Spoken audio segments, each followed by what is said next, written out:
Hey everyone, it's David. Thank you so much for taking time to listen to this podcast. I really appreciate it, and I love being able to come along with you on this long road trip, or dog walk, or journey on the treadmill, or maybe you are at the grocery store. I don't know where you listen to this podcast. Lots of places. Anyway, by the way, if you're at the grocery store, don't forget to get pretzels. You did not put that on the list, but you probably need it. Anyway, thanks for taking time to listen to this podcast. I really appreciate it. And if you have a second, if you could go to wherever you are listening to this podcast and rate it and leave a little comment, it helps people find the podcast and helps them know that you think it's a valuable use of their time. So if you have a second, go rate it. Give it some stars on whatever place you're listening to this, Apple Podcasts or Google or Alexa, I don't know, wherever you are. Thanks for taking 30 seconds and going to rate it. Okay, here's the show.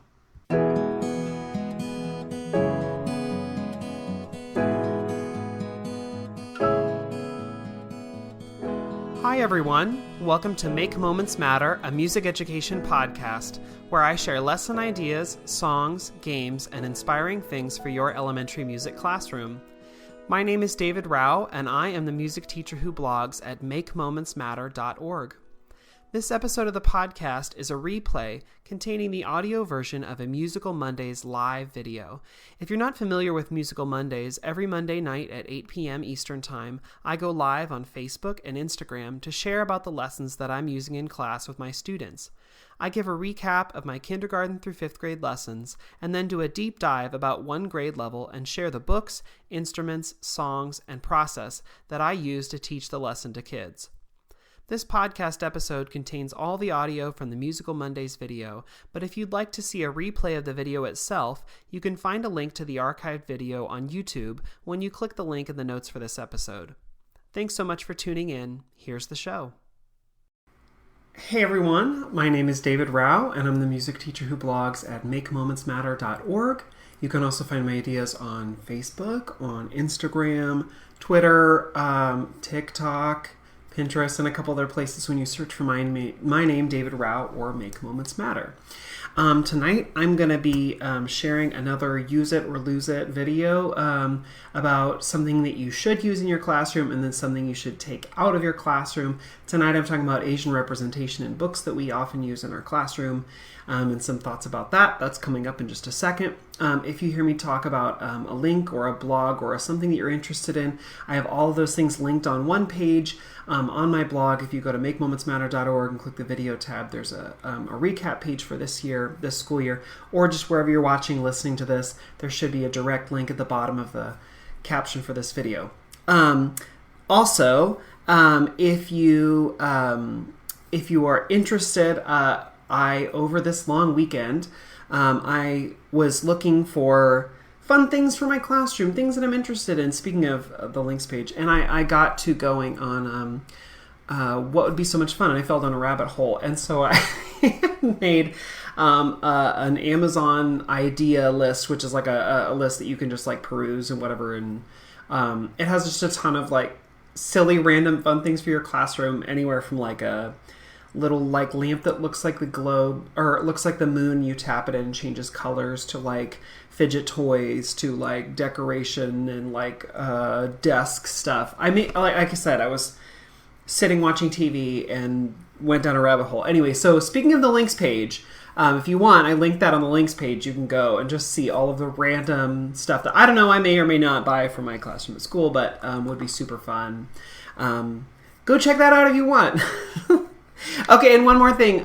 Workshops that are coming up, if you're interested in seeing me in person or coming and learning together, would be so much fun.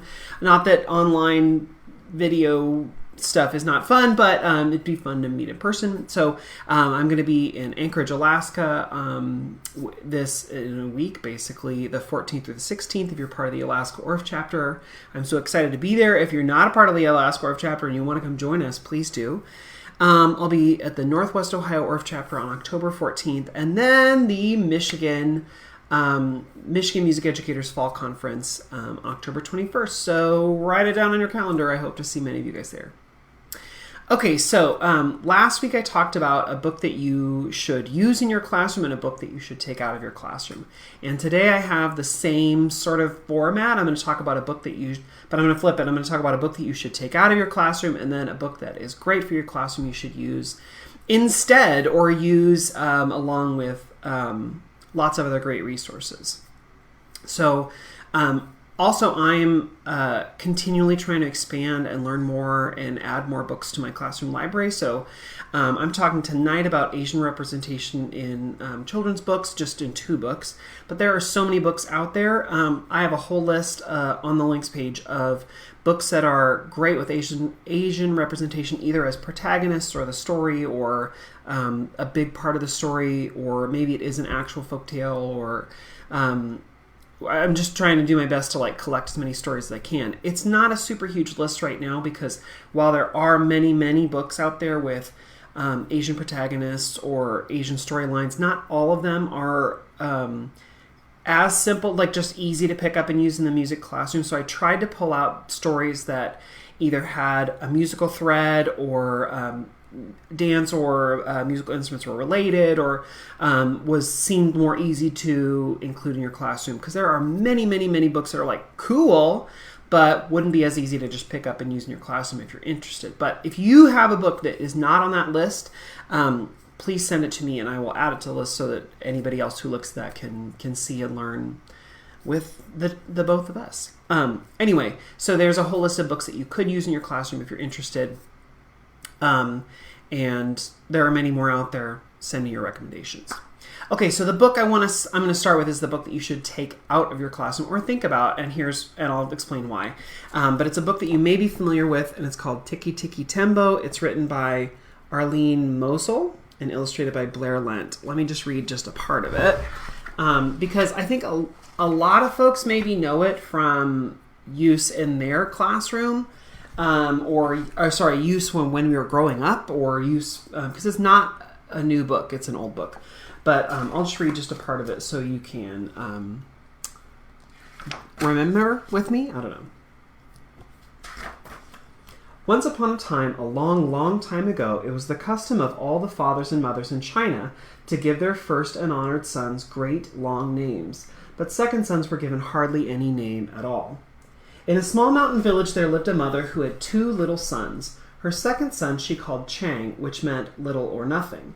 But her first and honored son she called Tikki Tikki Tembo, no sa rembo, chari bari ruchi pip peri pembo, which meant the most wonderful thing in the whole wide world. Sorry, it's been a long time since I've read or used it, so that doesn't flow off the tongue as quickly. Every morning the mother went to wash in a little stream near her home.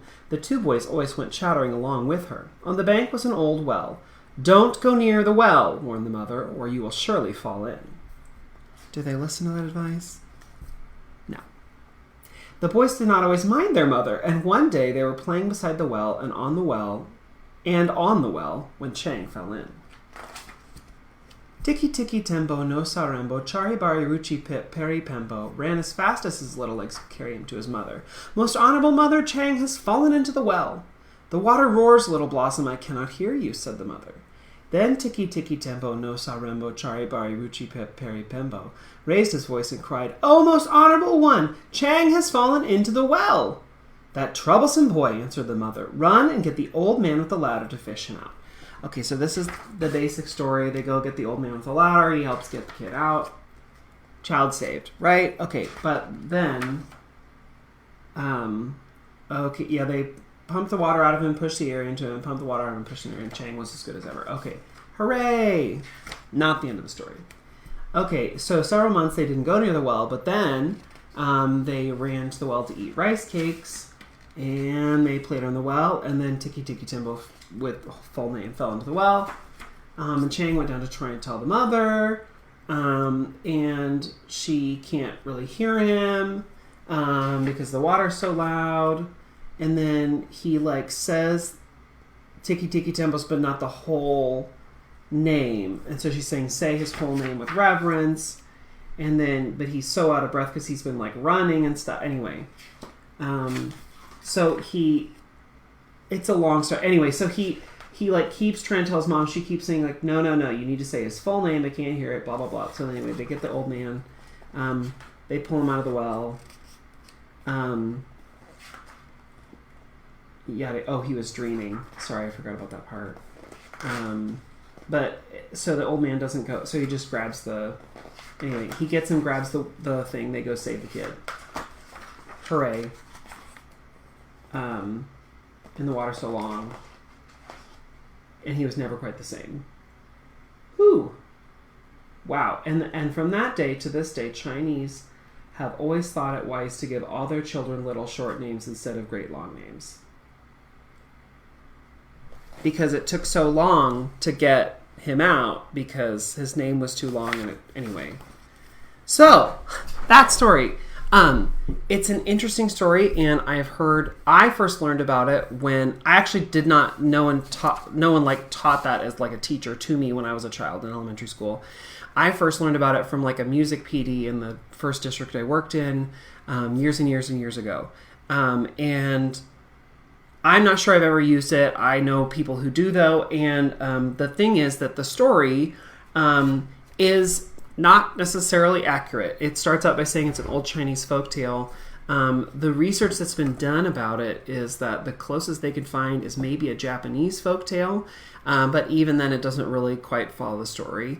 They say, they called him Chang, which means little or nothing. That's apparently not true. Anyway, there are all these sorts of things that are problematic about the story itself. Like, is it true? Is it not? When you're calling it an actual folktale, it should be a folktale, right? So it's probably not a Chinese folktale. Maybe a Japanese folktale, maybe, but that's not what they say in the story. Also, there's a lot of this artwork that shows like elements that are not Chinese. There's people who are smarter than I and know the culture better than I who have done research into that too, and they're like, there are really some more things that are like Japanese references, Japanese sort of mentions, but like it's not. So basically it's like not really what it says it is, which is sort of problematic. And I've read a couple articles about it. Saw some things on TikTok, which TikTok is like interesting, but you should go and do some research after you hear some things. What I found most interesting was this article on a blog called We Have Kids. And one of the things they were talking about was this story written by, I believe, a white woman published in 1958. 58, right? Not 68. I can't remember exactly. I think it's 58. 68, sorry. Decade off. But published in 1968, the thing that they said, and I'm going to quote here, the troubling thing about Mosley's story is that it was written in an era when Asians were almost universally distrusted. The communist Chinese were considered an enemy of the United States, and the U.S. was in the middle of the Vietnam War following the Korean conflict. 40 years ago, when the book was written 50 years ago, it was socially acceptable to make fun of Asians in movies and on TV. I believe the book was written at a time when Chinese culture seemed foreign and inaccessible. So basically, all this to say, it's not a real Chinese folktale. The story and art make us think that maybe it's Japanese, but even then, doesn't really fit exactly with the folktales that we know. So if you're gonna, and a couple blogs were like, if you're gonna use this, just say it's a story from long, long ago. Don't place it in China. Don't try and say like, this is a representation of Chinese culture, when it is very much not. But even then, for me, the thought that like, it's like, maybe the author was like, it's sort of Asian, but I'm going to make it Chinese. There are just too many things for me that are problematic, that I just don't feel like I need to use it. There are probably other books that are better and represent the culture better. So please go and read more and learn more. And if you have more research about this book, I'd love to read even more about how it came to be and why it came to be. The publisher and the author seemed, the publishing company and the people that promote it seem to think like, oh no, it's a great book, but maybe not. Okay, a book to use instead is this book, which I think is a great book called Suki's Kimono. This is by Kieri Uegaki, which wrote another book that I really love. The other book that she wrote that I really love is called Hana Hashimoto's Sixth Violin. It's this cute little story about a girl who wants to play violin at the talent show at her school, and her grandpa plays violin really well, and she ends up not playing all that well. It's a great story. I've talked about it before, but definitely worth looking into. Anyway, let me read part of Suki's kimono to you, and then I can talk about how you could use this one instead. On the first day of school, Suki wanted to wear her kimono. Her sisters did not approve. "You can't wear that," said Mari. "People will think you're weird." "You can't wear that," said Yumi. "Everyone will laugh and no one will play with you." "You need something new, Suki. You need something cool." But Suki shook her head. She didn't care for new. She didn't care for cool. She wanted to wear her favorite thing, and her favorite thing was her kimono. Suki's Oba-chan had given her the kimono. That means grandma. Had given her the kimono. The first time Suki wore it, her Oba-chan took her to a street festival where they slurped bowls of slippery, cold somen noodles and shared a cone of crunchy shaved ice topped with a sweet red bean sauce. Under strings of paper lanterns, Suki joined her Oba-chan in a circle dance.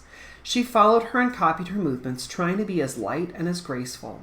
She watched the other women and children who danced, especially those who were dressed in cotton kimonos like her. Later, Suki sat so close to the stage that when the taiko drummers performed, bom, bom, bom, bom, she felt like she'd swallowed a ball of thunder and her whole insides quaked and quivered. Before they left the festival, Suki and her Oba-chan stopped at a souvenir stand. There were many things to choose from, but her Oba-chan found the prettiest thing of all, a handkerchief of pale pink linen decorated with tiny maple leaves and cherry blossoms. When she gave it to Suki, she said, "This will help you remember our day." Now it was time for school. Mother checked Suki's obi one last time and took a picture of Mari, Yumi, and Suki together by the front steps. Then, as she watched, the three sisters made their way down the block to their school. Mari and Yumi stayed several paces ahead of Suki and pretended they didn't know her. But Suki didn't mind. She turned and waved to her mother before she clip-clopped along in her shiny red geita, feeling very pleased in her fan-patterned blue kimono. Once in a while, Suki would lift her arms and let the butterfly sleeves flutter in the breeze. It made her feel like she'd grown her own set of wings. When they reached the school, Mari and Yumi hurried across the yard to a group of their friends. Suki stopped and looked around. Some of the children turned and stared at her, and others giggled and pointed at her kimono. But Suki ignored them. She took a seat on a swing to wait for the bell. A girl dressed in overalls just like a pair Suki had at home sat on the swing beside her. "Hi, Suki," said the girl. "Hi, Penny," said Suki. "How come you're dressed so funny?" Penny asked. "Where'd you get those shoes?" Suki lifted her feet off the sand and wiggled her toes. "I'm not dressed funny," she said. "My grandma gave me these shoes." Suki started pumping her legs. After a moment, Penny did the same, and soon they were both swinging as fast and as high as they could. Swoosh, swoosh, up and up. When the bell rang, Suki and Penny jumped off their swings and ran to the gym for the first day assembly. Once they were finally taken to their new classroom, Suki chose a desk near the window. Penny chose a desk next to Suki. As they waited for everyone to find a seat, two boys in front of Suki turned and snickered behind their hands. One of the boys reached out and snatched at Suki's sleeve. "Look at this," he said. "She's a bat."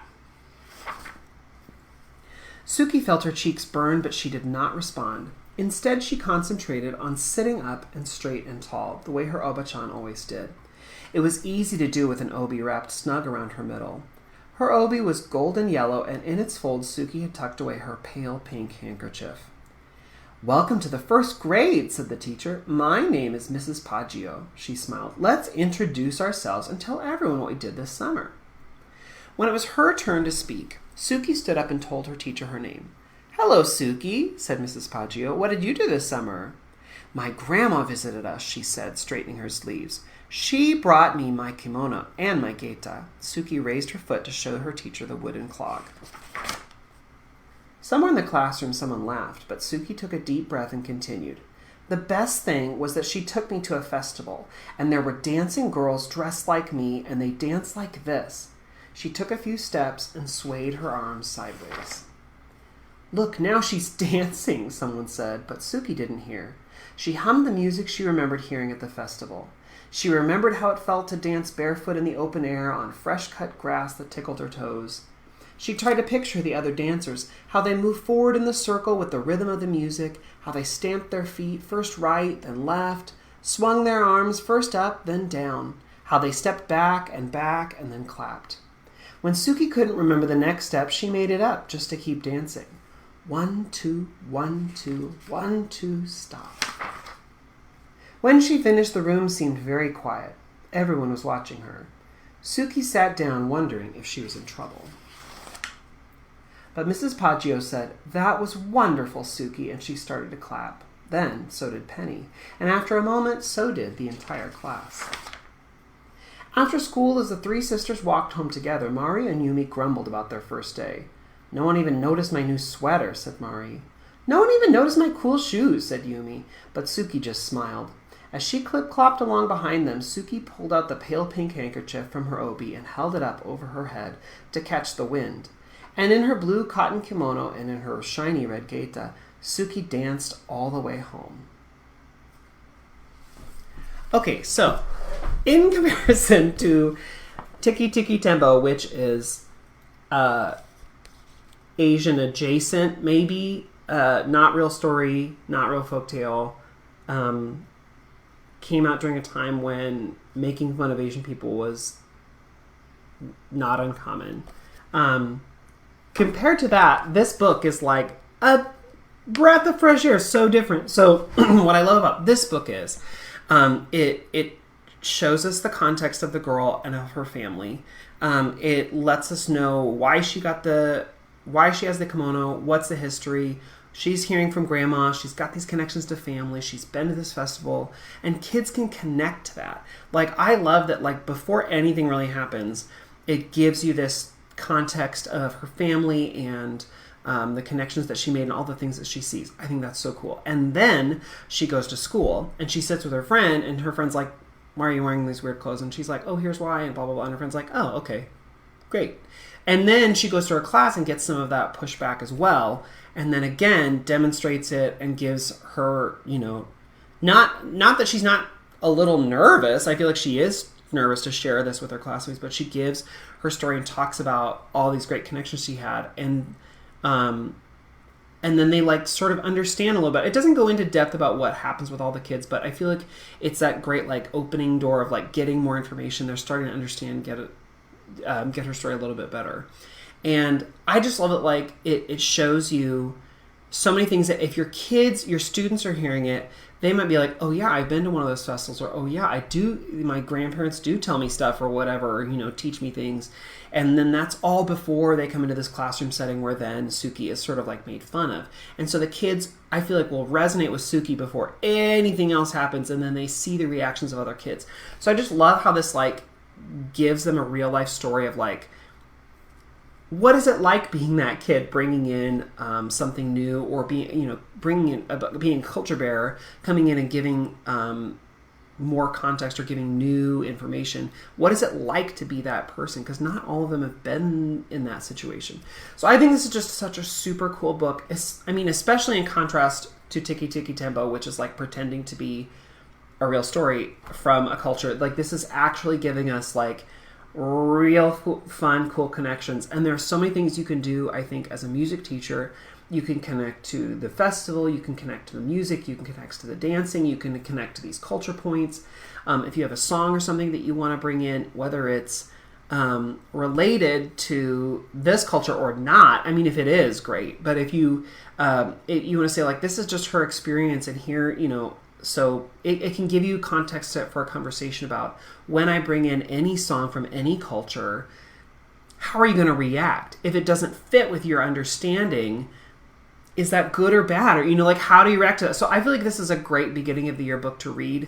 Whether or not you have a specific lesson, a specific song to connect to this, I feel like this sets the tone for any time you do bring in a song from a specific culture or place. And it helps kids sort of understand, well, if this doesn't connect exactly with my schema and my understanding, how am I going to react anyway? How am I going to be understanding, and how am I going to be a good listener and a good learner?